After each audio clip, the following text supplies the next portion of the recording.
Okay, so I'll just go ahead and start. Sorry for the wait. So for today, we're just going to do genetics and evolution, and I guess it's specifically on evolution. All right, so for the proof of evolutionary change, we have basically homologous structures, vestigial structures, and analogous structures. So the homologous structures are variations of a specific structure from a common ancestor. So the main bones are similar, but their functions can be different.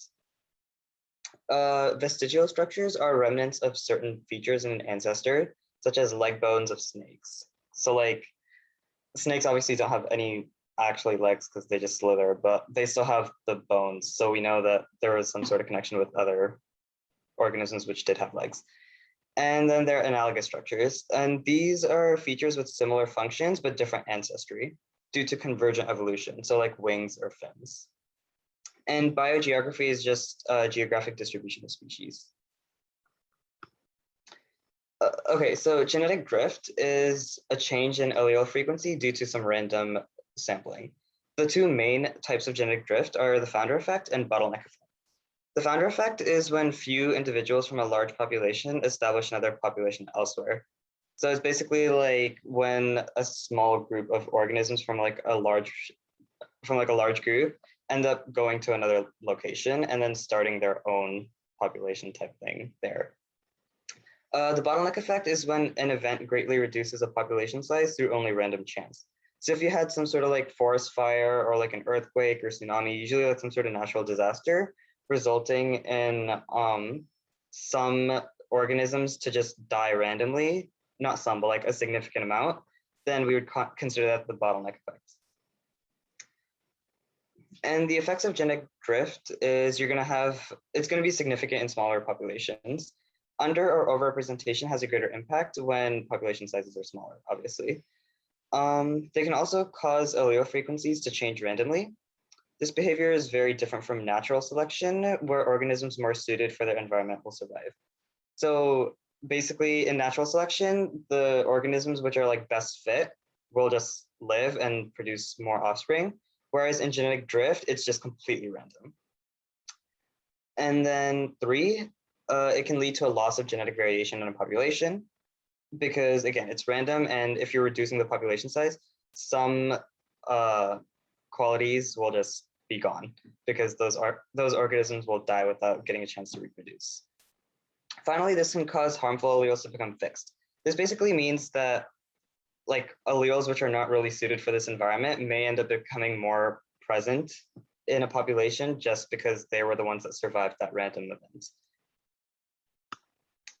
Gene flow. Gene flow is the transfer of alleles into or out of a population. It can possibly improve the organism's abilities to survive in their environment if probably like an allele which makes them better suited for their surroundings enters. This reduces the variation between two populations because now there are more alleles which are similar between the two. And this can lead to an increase in genetic variation within a population. So we have 3 main types of selection. We have directional, stabilizing, and disruptive. So in directional selection, one phenotype is significantly better than the other phenotype. So let's say, for example, the most common one is the colors of mice and the colors of ground. So let's say you have like brown mice versus brown mice versus white mice, and they're like on dirt. A predator is not going to be able to spot the brown mice as easily as it will the white mice. So then obviously there's going to be a shift so that there will be more brown mice just because those will be captured less and will be able to reproduce. Stabilizing selection is when the selection is against both of the phenotypes of both extremes and it's better in the middle. So let's use the same example, but let's say it was like a light brown instead, whereas the mice are dark brown and white. So like the white ones and the dark brown ones will be really easy to spot. So those ones will die first. And then disruptive selection is selection for the extremes and against the mean. So let's say like half of the ground is completely white and the other half is perfectly brown. Then the white mice will just stay in the white ground and the brown mice will just stay at the brown. spot, and then those will live. Whereas like the mediocre, like the middle colors, those will get caught first because it's really easy to spot. Okay, so Hardy Weinberg equilibrium. So we have to assume 5 conditions first before proceeding, and this is that there's no natural selection, there are no mutations, there's a large population size, no gene flow, and random mating. And this helps with observing allele frequencies over time within a population, and it can only be done with these assumptions. And actually, using Hardy-Weinberg equilibrium, scientists can try to predict how the frequencies will change through time. There's the Hardy-Weinberg equation. So you have p plus q equals 1, and then p squared plus 2pq plus q squared equals 1, where p is the dominant allele, q is the recessive allele, p squared is the homozygous dominant, pq is heterozygous organism, and then q squared is homozygous recessive.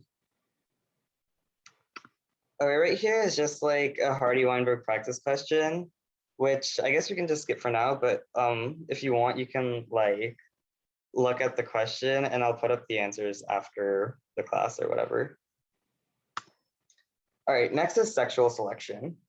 Individuals with specific inherited characteristics have a higher chance of mating than others of the same gender. So this leads to sexual dimorphism, which are differences in characteristics between males and females. The most obvious one are like peacocks with their feathers. Intrasexual selection, members of one sex compete directly against one another for members of opposite gender. So bigger, stronger males often like will fight against the weaker males and defeat them, just so they can look better type thing. And then intersexual selection is the mate's choice. So individuals of one gender are choosing and picking their mates.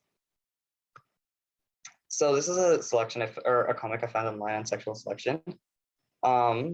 So it's basically female peahens prefer to mate with male peacocks that have bright, large feathers. And this causes the population to have more males with bright, large tail feathers than those without. However, the bright the bright feather colors and all make it difficult for them to camouflage. So that means like the wolf will also be going after it more often. And the weight of the feathers also makes it challenging for the peacocks to outrun the predators.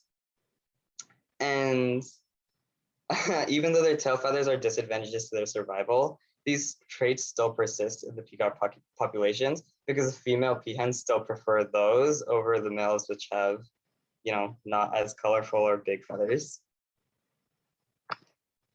All right, balancing selection. Frequency dependent selection is basically the fitness of a characteristic is based on how common it is. And heterozygote advantage is having one of each allele is better than being homozygous for either. So the most common example for this is malaria and sickle cell. So the idea is that if you're, is like malaria is a disease which specifically affects people with sickle cell disease, I think. So basically, if you're homozygous recessive, then you would have the sickle cell disease. But then if you're homozygous dominant, then malaria is going to affect you more often. So sorry, sickle cell will protect you from malaria. That's my fault. But then being heterozygous means that you're not going to have the sickle cell disease, but you'll also be protected from malaria. All right, reproductive isolation is barriers which prevent two species from interbreeding to form viable offspring. Hybrids are offspring whose parents are two different organisms. So you have prezygotic and postzygotic factors for this. So the prezygotic is, you have like 4 different categories for this. So habitat isolation is that species occupy different habitats so they won't mate. Temporal isolation is species breeding at different times. Behavioral isolation is courtship rituals differ between species, and mechanical isolation is morphological differences prevent mating. So basically they just can't mate. And then your postzygotic is after the hybrid zygote has formed. You have gametic isolation, so sperm cannot fertilize eggs, so that means you can't actually have a viable offspring. Reduced hybrid viability is genes interact in a way which causes the offspring to have limited development and therefore lower chance of survival. Reduced hybrid fertility is resulting offspring is infertile, so like a mule.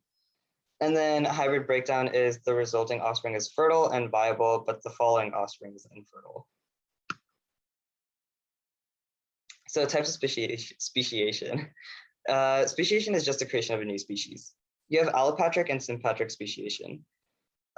Gene flow is interrupted because of geographical isolation in allopatric, and in sympatric speciation occurring in populations which are living in the same general area. Okay, yeah, that's the end of the lecture. If you want to go for the Hardy Weinberg practice question, I'll just make a slide with the answer key at the end of this.